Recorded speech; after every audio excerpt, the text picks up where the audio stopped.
Meet.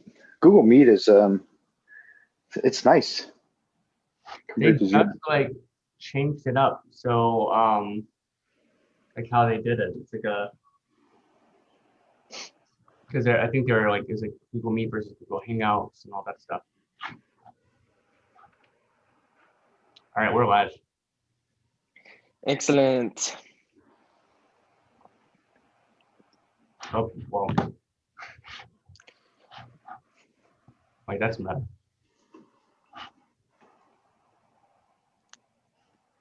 Cool. All right, so we've got a smaller group today. Let's see. It's just me, Fettis, and Chris. Chili might be joining, but Nate's power is out, and so he's not able to join. Brock is focusing on UMA interface stuff and connecting those contracts up since we have a hard deadline there. And then I think just got a small group today. People have things going on. We're in the holiday time period. Bum bum bum. Do you want to do maybe a little zoom in on the Yeah, I gotcha. Everybody's busy watching their charts. dude, those charts are insane. Number go up. Indeed it does. Quite exciting.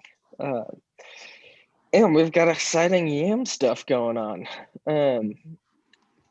So we'll skip introductions. You guys know who we are at this point.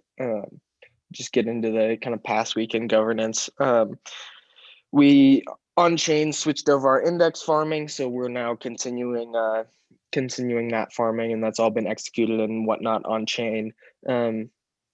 We last week passed all of the full-time contributors compensations, and so that'll be moving on chain in the next week or so.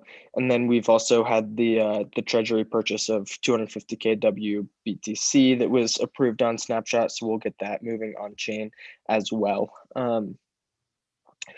So in terms of what we have upcoming, some kind of major governance proposals that are live on Snapshot that have some pretty significant impact for the protocol. The first is whether we're going to continue or remove the rebase, and then additionally whether we're going to have inflation or kind of what that protocol funding mechanism is going to be if we do remove the rebase. So right now, removing the rebase has like 700k, I think maybe 650k votes for removal. 3% inflation, on the other hand, I think only has like 60k votes total. So it's pretty clear that it's looking like right now people definitely want the rebase gone, but likely maybe need some additional discussion and consensus building around how we want to fund the protocol in the future, and maybe there's not quite full consensus on the 3% inflation, but those votes are continuing for the next few days, so that could certainly change. Another kind of major protocol level, token level proposal that's up is providing a strict end for the EMV2 migration. So this is basically because we've got a bunch of EMV2 out there on exchanges. I think particularly the centralized exchanges like EMV2 because it doesn't rebase, and rebasing assets are kind of a pain in the neck for them.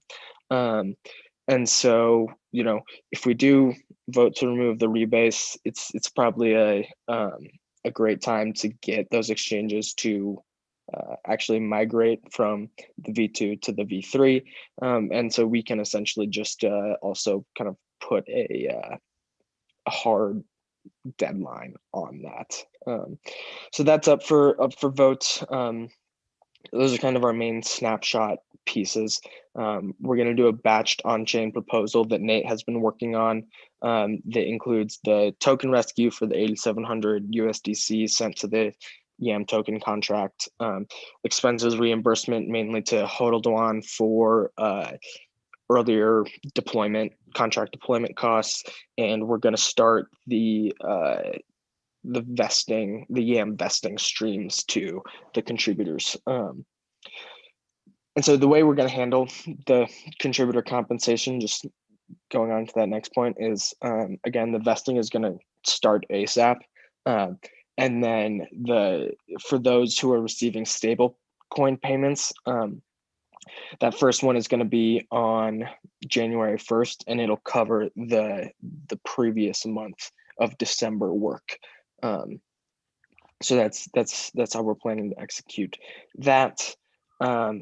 And then our kind of last thing in upcoming governance is going to be using the WBTC we purchased to pair it with ETH and farm sushi.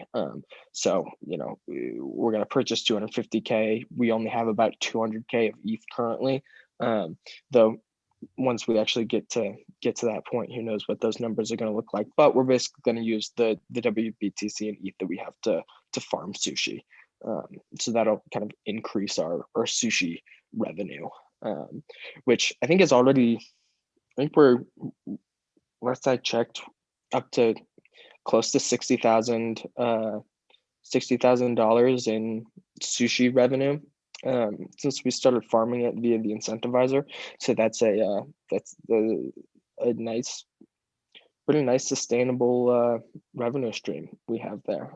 It's been going for about a single month, making 60K for us. So and they've obviously been doing a really excellent job over at Sushi. So I'm excited to see where they continue to go. So that's all we have for governance as far as I'm aware.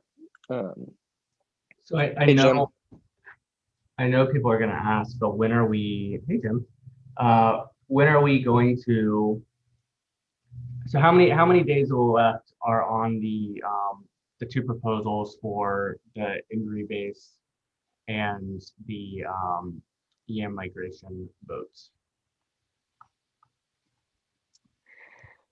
Yes, let me just double check exactly what And then those. the follow-up question to that is, because again, I know people are going to want to know, is like, because right now it's looking like Ingri base is pretty overwhelming. So I think people are going to want to know, like, okay, once that vote closes, when does the on-chain vote happen? So right now it ends, the removal of the rebase mechanism ends on the 22nd. So that gives us another 5 days. We just put it out there on Twitter yesterday. So, we still want the overall community feedback, especially from the people that are not regularly on Discord. Mm-hmm. And then we've got the YAM migration from V2 to V3 that's ending on the 18th, which is tomorrow.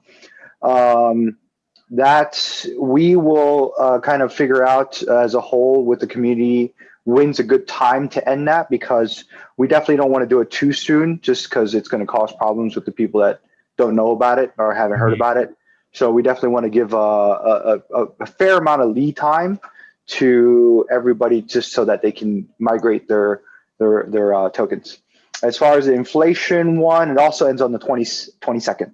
So we've got quite a bit of time for the rebase mechanism and the inflation, and just because it's such a big, important piece of YAM that we definitely want as many people to vote, and whoever has any comments or wants to discuss, please let us know. That's always important. And those are that's when the snapshot voting ends. And so after those votes end, for the ones where it's clear where the consensus lies, again, I'm looking at the Ingri base. When can we reasonably expect to have the on-chain approval of that happening? Sure. I think that it should happen fairly quickly after that. Of course, there needs to be an on-chain vote, which is 3 or 2 days. I forget what, Trent. 2.5 days. So the on-chain vote is 2.5 days. Yeah, well, Um, 2 days of voting and 12 hours of time lock. Mhm. Okay. Yeah. So 2 days of voting, 12 hours of time lock. It should happen fairly soon after the snapshot because there's very little dev work that needs to be actually done to end the rebase. At which point, once it hits the 2 days or the 2.5 days, the scaling factor gets locked to what it is at that time. So it just won't rebase anymore after that. But whatever happens before then is basically permanently locked into the contract. Well, not permanently locked. We can always vote and go through the whole thing again to unlock it if we choose to do so. But Mhm. right now, it seems like we're pretty certain that according to the votes, we're pretty certain that we want to end it. Yeah, it's pretty So overwhelming at the moment. But for those of you watching and listening and who want to know when will this happen, well, sounding like it's going to be a really nice holiday gift for you if you're in the pro camp. yeah, might be probably end of the year. Maybe we'll just time it to the first of the next year or something like that. That would be interesting. And just to state it publicly, like if anybody is interested or thinks that there should be a deadline that the team doesn't make, certainly throw it up on a proposal, set up a range of options. If you want to push for that, we can have a vote for that too. If it meets quorum, if it passes on balance, then we'll hold to that target date. Yep, exactly. As long as as long as it fits within the actual governance requirements, like the amount of time that it takes to actually push through an on-chain vote, that kind of thing. Of course. Cool.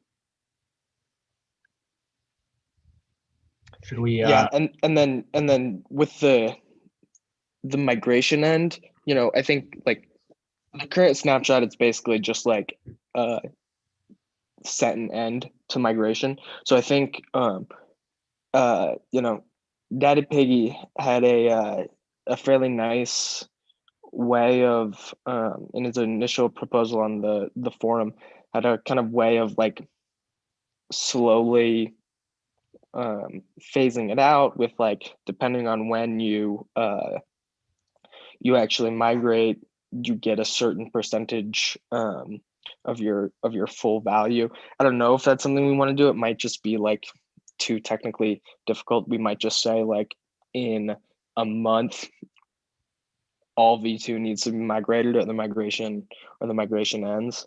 But yeah, currently the proposal doesn't exactly have a lot of specifications on how we want that done. So there will need to be additional conversation that happens once we decide, yes, we are going to end V2 migration.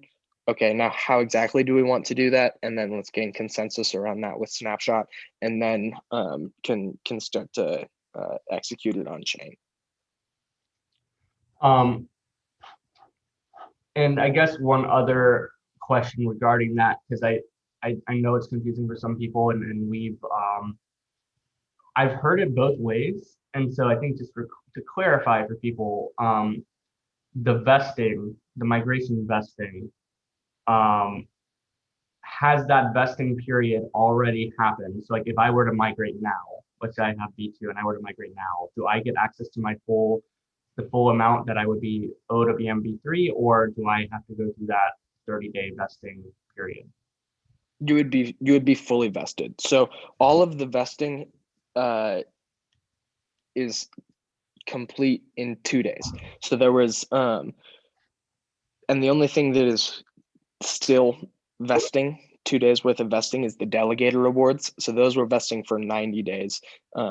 And the migration was vesting for 30 days, I believe. So everything is pretty much entirely vested at this point. And when people now migrate from V2 to V3, they immediately get their full balance. All right, Yam fam. There, you hear it definitively.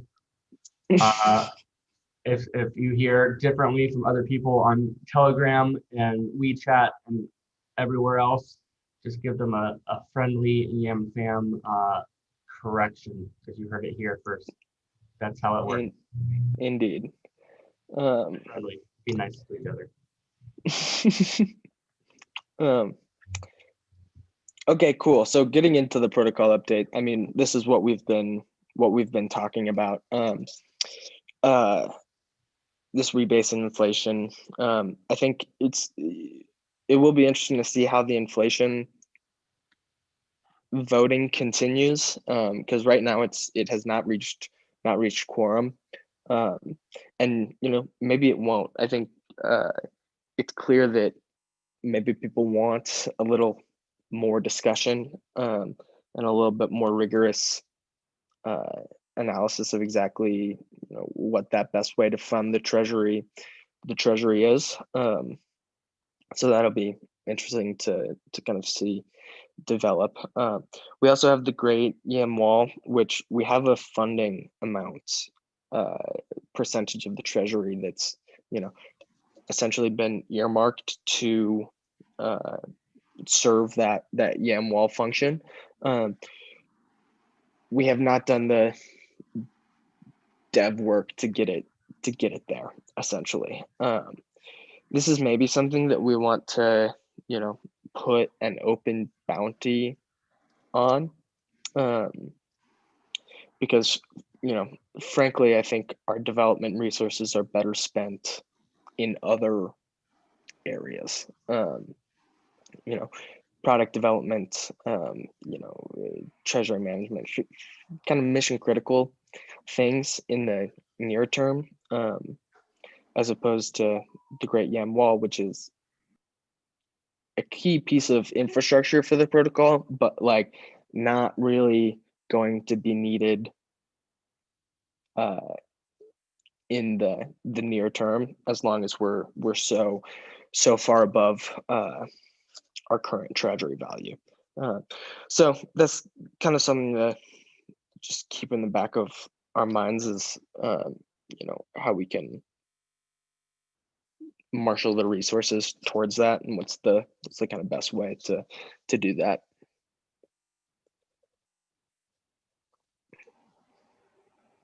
Yeah, so just an update on the Great Yam Wall. The snapshot has approved approximately 11.5% of the treasury to go into funding it. As you guys know, the Great Yam Wall is used as kind of a buyer of last resort on when the treasury value is above the market cap of YAM. The treasury, this Great Yam Wall, will buy YAM off the market to balance those out, to make sure that the price of YAM doesn't fall. So with that being said, as right now we're trading at a couple of multiples above the treasury value. So we don't really need this yet, but we will work on integrating it.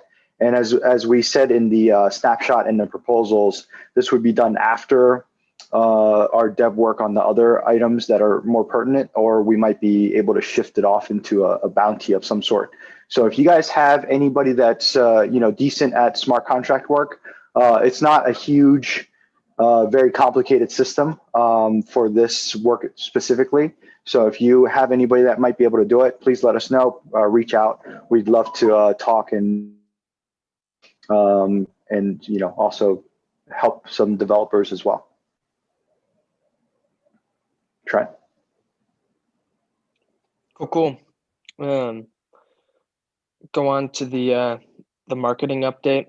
I wrote these 2 bullet points myself. We'll see what the actual marketing people want to talk about. But 2 of the things that I'm kind of excited for and wanna push on are an update to the homepage, and getting a kind of what YAM's working on project page added to the website. because as I've said before, I just don't think we're fully utilizing the website to inform about what YAM is to the best of its ability. So I think that I agree. I 100% agree. And I think really what we're looking at here is, or what we're talking about here is that, the YAM website originally was built to be more of like a front-end portal for like YAM farming and YAM governance, but more like a product interface. And if you look at the website now, that's essentially what it is and how it functions and operates.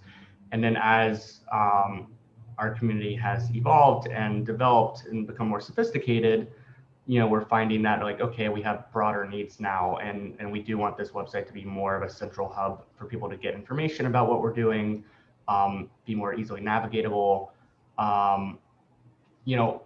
Right now, ZeroX is our primary front end developer. Trent, does Nate and Brock, do they do front end as well? Brock can do front end. Most of our front end is currently in Vue, which he is learning as a result. So it's not a framework that he's used before. So there's just kind of a learning curve involved there. Because I think so. One thing that there's a little bit of a bottleneck that we're in at the moment, and that we have essentially 3 products on the verge of launching. 2 are very front end heavy, and those are Umbrella and Degenerative. And so right now we're spending a lot of our front end development energies getting those UIs and sites up and running. I think this is a great opportunity if there's someone in our community, if someone watching who has that front end development ability and the time, and you're like looking for a cool group and community to collaborate with. This is an area that we could use some help with, I think. Not in the sense that we're not capable of doing it, because we certainly are. It's just that we're constantly playing that tug of war of like maintenance of our own sort of internal comms and structures, and then with the like innovative product development stuff that like is what is ultimately going to bring value to everybody. So I think that's something that if someone has an interest in that, they should reach out to us, because this is an area I think we could we would love to throw some extra people at. But yeah, no, I agree. I think we there are a couple of things like the dashboard I think could use a little bit of updating. Additionally, ZeroX and I have discussed adding sort of not even just what we're working on, but also just like what site updates or what front end updates are in progress. Just because oftentimes we'll get pinged that hey, can you fix this thing on the website, or can we add this? And it's actually something we're already working on. So just so people are aware of like what is coming down the pipe in terms of updates. Think like your favorite video game or something, and like where they might list like, hey, this update's coming out on October 22nd, and it's going to include these new features or something like that. So we're looking into that as well. But that's like front end website stuff. Marketing stuff, we have a bunch of Medium articles we are starting to line up for you guys.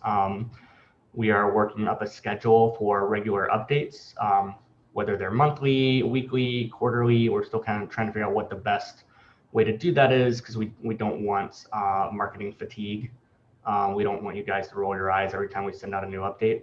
We also want you to know that we want you to know what's going on, right? So that's something in the works. We are working on being more communicative over Twitter, making sure that when we do push out important information, that's going out via Telegram and WeChat and everything as well. So that is all starting to solidify much more than it has in the past. And then right now, a lot of our, because it's December, because we're trying to kick out these products, a lot of our marketing attention is being focused on product specific marketing. That's why you haven't seen a ton of Yam specific marketing, just because right now it's a bit all hands on deck. Everybody shipping in and contributing. Even with like Degenerative, we have, a running copywriting session going on throughout the day of working on the website copy for Degenerative, and iterating and revising and renewing, it's been a whole process, right? And so everyone's got their sleeves rolled up, and we're all working pretty steadily on it. So that's a lot of where our marketing focus is at the moment, just because we really want those to launch strong. We think they're great products, not only because I think they will help bring value for our community, period, but also because they're just usable products. And if you are wondering how you as an individual could use them and benefit from them as like a trader, feel free to ask on the Discord, because these are very functional and practical products. And so I think we're all really excited to market them. So I could provide a little bit of additional update on the homepage, or update on the homepage update. So yeah, I was Monday had a call session with Zero X, and he's actually quite anxious to get going on it. I know he's busy with other things, but Bruce and he and I talked about it about a week and a half ago, and then on Monday, Zero X and I really got down to carving out some of the large chunks of where to go first. And I would say we're very much in alignment. This rest of this week, I'll be starting to work on carving out those big chunks and making them displayable through either an outline to start with, or maybe straight to kind of a real rudimentary wireframe. I see that websites usually evolve. And so as the homepage has been evolving, I see it evolving over stages. And so probably, well, my idea is that by developing an architecture, a rough structure, a blueprint of how to take the next step for update. So that blueprint covers that next step, as well as the foreseeable steps that come after that. So for instance, Trent, you talked about a project page, and is that project page an interim to the Yam Factory? That kind of thinking of how to develop architecture for the next step that we take that's going to then expand and accomplish the needs of multiple products that we don't know what they are currently, and their various relationships to the Yam brand. And so that the website can continue to grow and morph with some kind of as much of an understructure that allows for it to grow easily and quickly without a complete redesign every time that we want to do it.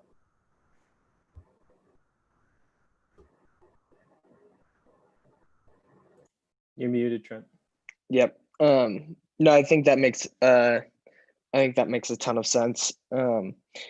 Great to have the kind of full marketing update from Chris. I know people will be excited about some of those Medium articles, and we've got like a great kind of quarter end treasury piece that Fedis has been working on, and some other stuff. And yeah, Jim, totally love the idea of kind of making sure those website updates are, extendable to where we want to go in the future. I think that makes a ton of sense. And it's obviously just like the homepage is, I think, a great way to leverage in a really significant way the YAM mission statement and all of those kind of branding pillars that we just ratified last week. That's going to be an excellent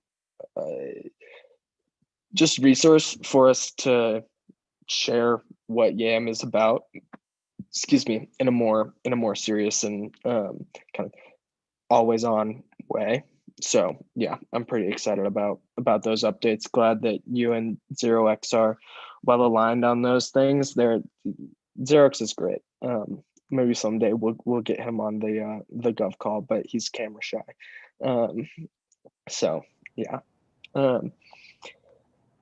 Moving on to the degenerative finance UMA derivatives. Obviously last week we publicly announced this collaboration. Right now, Brock and ZeroX and Bruce are working hard on, the wireframing, the branding, getting all of the smart contracts linked up to the interface, getting that ready for testing. I think we should be kind of internally testing with the UMA team later today on some of the functionality, and then we'll be kind of fully releasing that on Monday of next week, the 21st. So that'll be a very exciting day and moment for us. And yeah, pretty pumped. Any questions there? Not really. I'm just really excited about this particular product. Yeah, I think it's going to be extremely fun.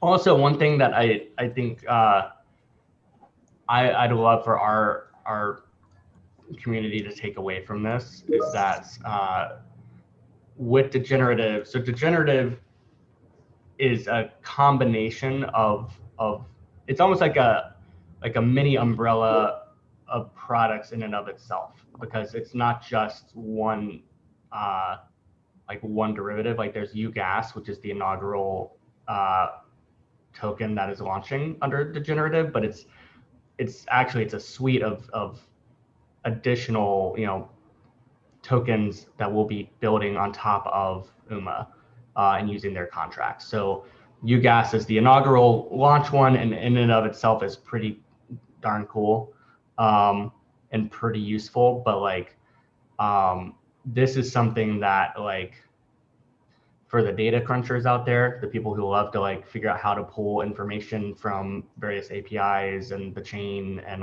crunch numbers, and if you want to innovate and come up with cool new targets and derivatives and whatnot, this is the product for you. Honestly, you should be on this UMA degenerative channel in Discord, because you could run hog wild with this. And we already have a couple more that we're in the early stages of ideating and with the UMA team, but this will ultimately sort of develop into a fully fleshed out suite of products here. Yep, indeed. There's a massive design space here, which is going to be very cool to see develop. As we get into Umbrella, so just an update there. Basically, we've got this kind of really hard deadline with the degenerative of the 21st. We need to have this interface live and these contracts live and be able to mint them from our interface. And so we've been all hands on deck for that launch. Because it's not just a internal deadline, it's part of a collaboration, and we've got to ensure that we're proving ourselves to be good and competent partners, and so we've really pushed that to the highest priority kind of until next Monday when we actually launch. And so basically the update with Umbrella is that there's still a couple of UI issues that need to get sorted out. I think particularly around, making it clear to people, providers in particular, when they can withdraw their funds, like how that dynamic works, what the process for sweeping premiums to be claimable is. And so I think those are the main pieces that are just a little bit complex, little more complex than I think Brock originally anticipated them being in the interface. So it's like, right now you can go deposit funds to provide protection, and you can go buy coverage in the UI. Those things are fairly simple, but it's more like some of the specific umbrella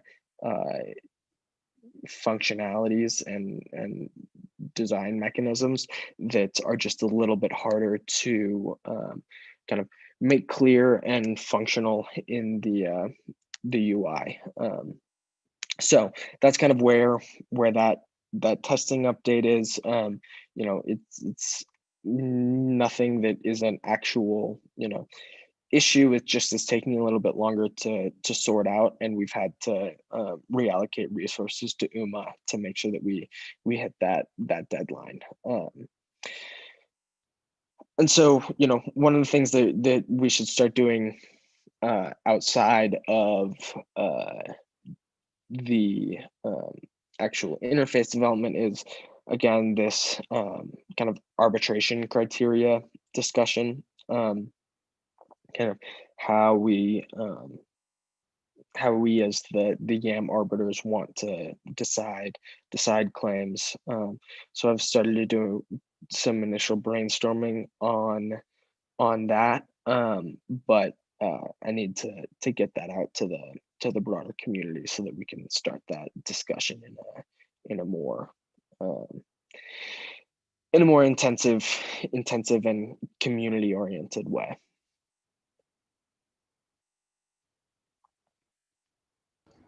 Also, welcome to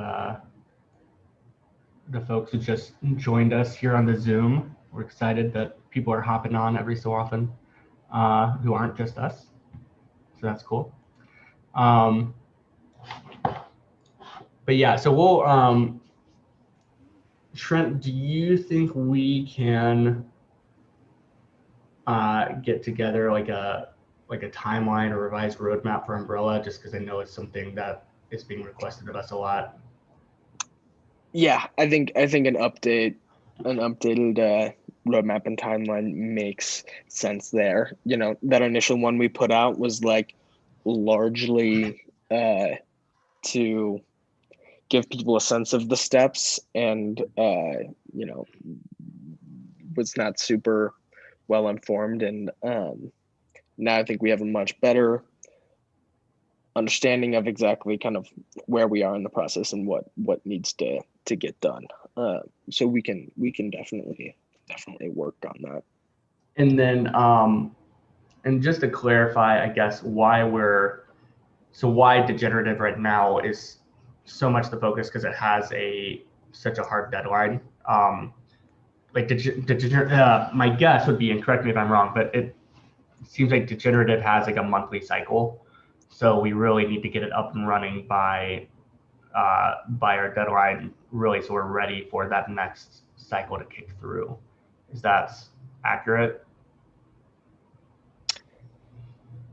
To some degree, yeah. I mean, part of it is also just like the UMA team wanted us to have this before Christmas, and so part of the deal in handing over the contracts to us was that we would have this done by this date, and so we said we can do that.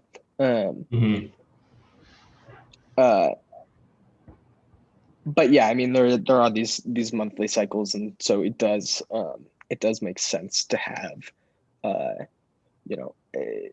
the first feature is obviously a January feature, so it makes sense to have that they wanted a nice, cleaner user interface ahead of when like that feature actually hits its window. So yeah. Cool. Right on. Moving on to the YAM DAO set timeline. I'll let Fedas give us the update here. Yeah, thanks, Trent. Hi, YAM fam. So YDS, as you guys know, is our investment arm of the YAM Treasury. We've been already purchasing lots of crypto assets while we're building out the YAM DAO set. That's a partnership or collaboration with Set Protocol. Right now, we finished the manager contract. We're finishing up just the adapters that we're going to need for the initial set. We are starting to build the UI, the trader user interface that Krugman, the portfolio manager, has to use in order to interact with the set. We're looking at testing starting next month of amounts inside. We're going to put some money in there, not the treasury portion that we're planning to allocate, but just a small amount to test and make sure that everything's working right.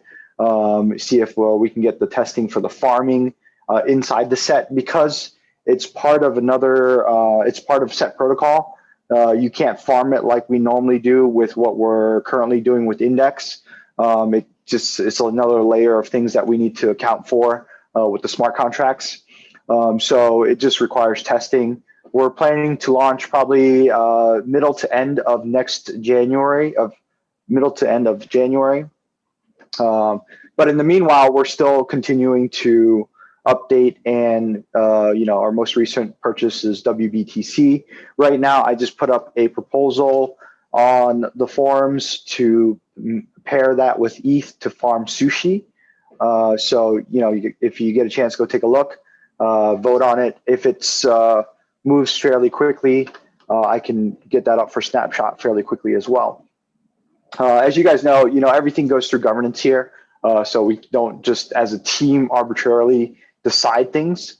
Everything goes through the forums, snapshot proposals, and on-chain voting, just so that everybody has a say. That's part of the reason why YAM is a governance token. So make sure that you guys, if you can, stay up to date. If you can't, there is an option to delegate your votes, and I highly recommend you do so.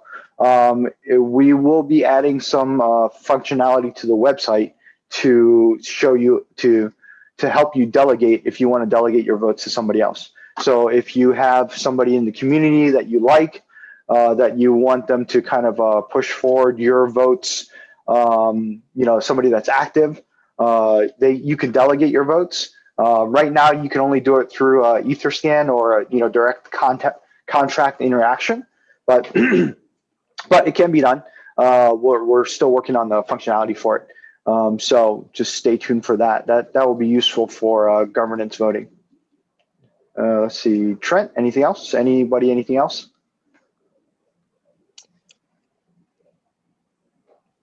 I don't think so.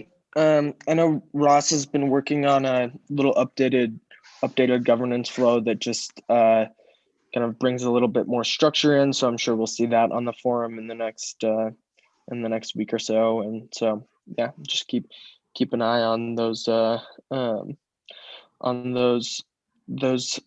forums. Yep.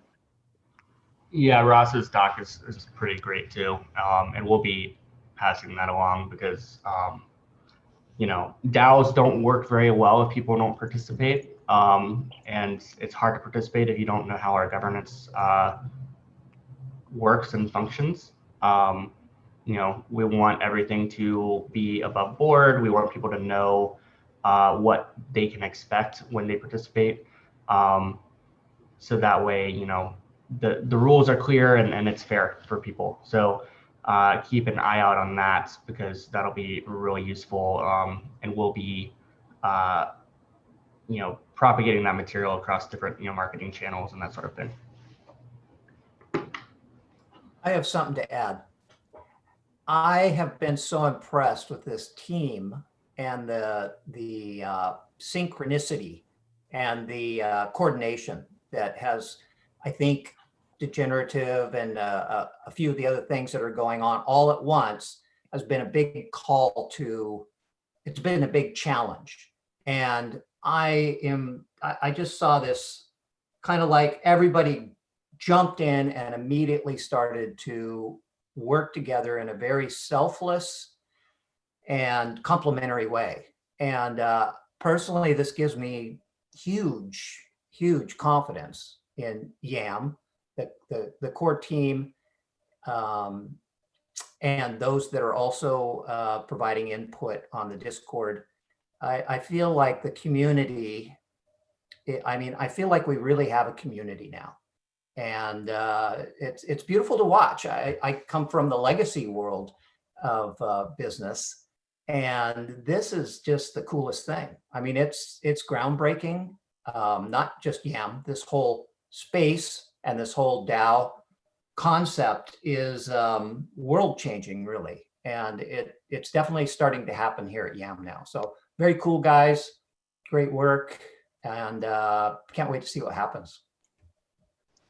That's Yeah. awesome, Jim. Very inspiring.